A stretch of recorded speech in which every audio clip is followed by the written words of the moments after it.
everybody, Jason Ledani here, and I'm about to do the Ask Me Anything vlog. It's been a while, it's been 3 weeks or so, so my apologies. I had some shows and things I had to do out of town, so I'm getting back to business here. And I'm looking at this now on my phone. We have 137 questions in this thread, and we have, I don't know, about 50 questions elsewhere. So I doubt I'm going to fit all this into one video, so maybe we'll make this a two-part video. But either way, let's jump right in. Basically, it works like this. You can ask me anything, card related or not. I drink some scotch and answer your questions. First question: what's it feel like having a published magic book that was created by me? It's an incredible honor to be have something in print. That's my fucking dog. Do you mind chewing a bone right by the door? Okay, it's an absolute honor to be able to share my my creations and my material with the rest of the magic community. There's been so many names over time. These books behind me that people will study for years and years and years, and my book will always be there. You can't take it away. So it's a great honor to have my material published, and there's plenty more where that came from. Next question. From Gregors: if you would have to perform only one card trick for the rest of your life, which would it be? Oh, there's no answer for that. I look at the context around the trick. If somebody says, is it possible for you to track cards while the deck is shuffled, or can you count cards like in blackjack? There is a demonstration or a trick that I will do in that moment. So that's how I tend to work in a walk-around environment or something like that. I assess the situation and say, what trick would be best right now at this moment? So I'm sorry, Greg, but there's no answer to that question. Next question: if you can perform just one sleight for the rest of your career. Okay, so it's like a toolbox. It's how you combine your sleights to create material. That's the secret. So it's like asking a carpenter, if you could only pick one tool, what would it be? Well, a hammer might be his favorite tool, but you're not going to be able to build much with just a hammer. It's the combinations of different tools that allow you to build different things. So again, there is no answer for that question. Gregors asks again, what's the worst joke about card magic you ever heard? Jabrizi: how do I connect one trick with another? How do I go further than saying, I'm going to try another experiment or another trick? In between effects is a great opportunity to connect with your audience. What I like to do is use that space in between tricks to tell the audience a little bit about myself, or ask them questions. Ask, communicate with your audience. So that's a great little opportunity there to establish who you are, why you're there, why you're performing, and those types of things. You can even script little things just like you script for your tricks, or you should be scripting. Philip asks, how lucky do you feel to have been mentored by Darwin Ortiz? It's an absolute honor to have one of the world's best card manipulators rebuild me. When I first met Darwin, I was a mess. I was doing all sorts of sleights wrong. I had the wrong approach to magic. He kind of took all that away and rebuilt everything from the ground up. To answer your question, it's an absolute honor. Person whose name I cannot pronounce asks, what was the first trick you ever learned? The first trick I ever learned, I think, was the four robbers trick with the deck of cards. You put four jokers, or four jacks into four different spots in the deck, and then you knock the top of the deck. You know, the lookout stays on the roof, and you knock the top, and the four jacks all come to the top of the deck. I think that's called the elevator card trick. I believe. I might be wrong on that. As a matter of fact, I'm going to find out the moment I post this video what the real name of that trick is, if I'm wrong. What goals are you currently pursuing in magic or otherwise at the moment? Right now, I'm just trying to catch up with organizing everything. I have so much material that needs more rehearsals. I have certain sleights that need more practice and things like that. So after you finish writing a book, you got to take some time off. So I've taken maybe 6 months kind of away from writing and everything, and I'm just trying to organize all my notes. Brian asks, how long did you study with Darwin Ortiz? Do you still study with Darwin Ortiz? If not, how do you know you were ready to stop studying under Darwin Ortiz? Now that you're creating your own magic, from who do you draw your influence and inspiration other than Darwin Ortiz? How long did I study with Darwin? 15, 20 years, and we still visit from time to time. I never decided that I was done studying, so that's not an issue. You're never done studying. You're never done learning anything. There's always something else to learn. Even though I'm creating my own material, I still draw inspiration from Darwin, but many other people.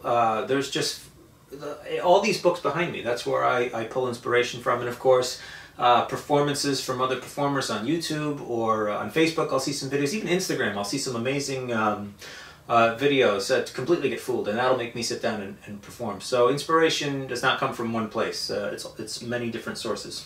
Next question. It was an honor to finally meet you in person, and I have to say that you are much taller in person than I had originally expected.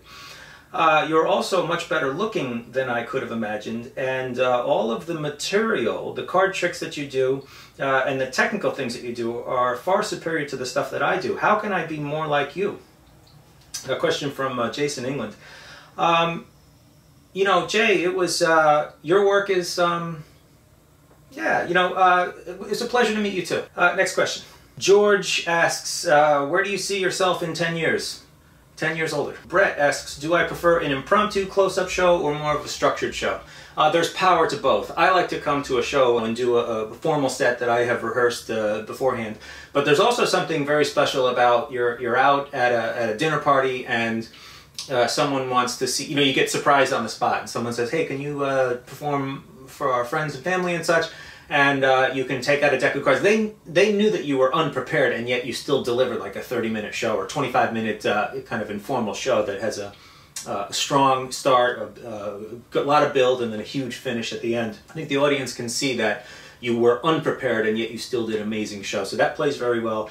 So to answer your question, I enjoy both. Dean Whitlock asks, what's a good curriculum to become proficient at card sleights and card magic? I've been a long time believer of the Card College series. So Royal Road, Expert Card Technique, Card College series, Encyclopedia of Card Tricks. Books like that are an absolute great place to start if you really want to take your card magic to the next level. Get through those books, and then you can start working into the harder stuff, more Marlowe stuff, Tom Marie stuff. When you get into the harder books, you're going to need that foundation to work off of. Alex asks, what are my favorite effects from Game Changer? All of them. Danny asks, how are you creative? The disease that I have is that I can't turn it off. I'm always thinking about creating new things, new ideas. When your brain's working non-stop like that, the ideas will come to you. There's no real science to it. I just know that the more you think about it, the better you'll be. But if you're busy doing other things and you don't put a lot of thought and effort into it, those ideas just aren't going to come out of the blue. I mean, they may, but not very frequently. The biggest advice I can give there is write these ideas down. You may have 10 ideas in one day or something. A week later, you'll only remember 1 or 2 of those ideas.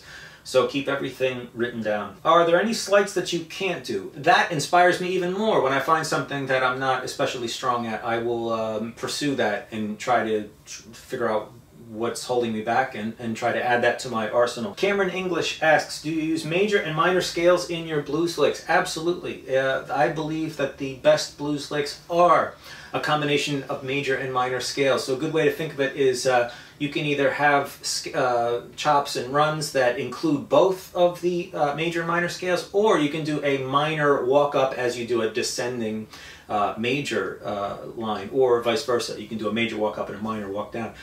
So that way the chops have contrast. There's a lot of, it keeps it interesting for your listener. I don't like to play just minor or just major. That's in a standard blues tune. Of course, if it's a minor blues, you can only play minor blues chops.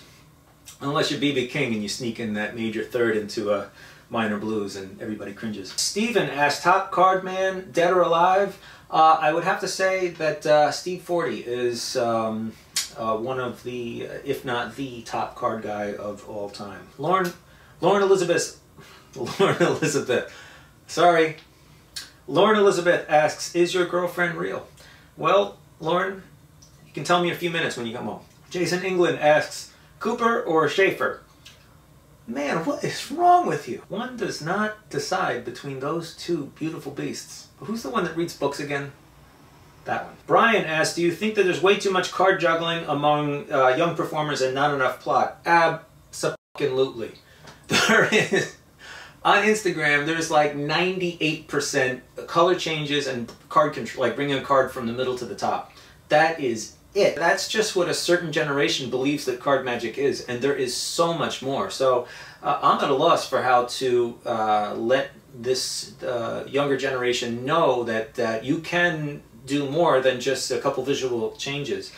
So that's part of the reason why I wrote my book and why I'm contributing the type of material that I contribute to the magic community, is to let people know you can have context. It is possible to talk to an audience and communicate, and as well as perform strong card magic. Gary Plants says, copper or silver? The answer is neither. Ty Matusenflant says, my magic friend practices magic for about 13 years and he never read a single book about magic.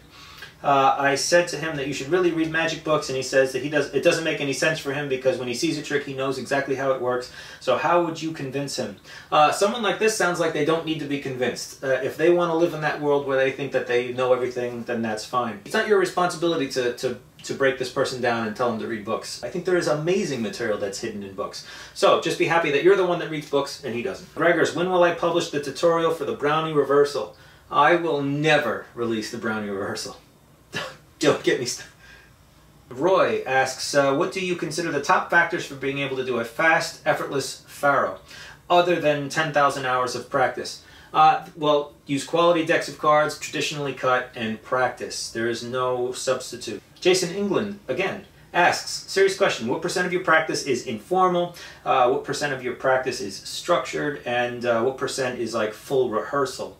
I don't structure the practice sessions like that ahead of time. I tend to look at what's coming up in my schedule. So if I've got a lecture and I'm doing material out of a set of lecture notes, I haven't done that material in a while, I will rehearse those particular materials. If I'm doing a workshop, I may be practicing things that are related to that workshop. How do I build a list of things to practice? I just look at the schedule and say, what's coming up? Here's what I need to work on.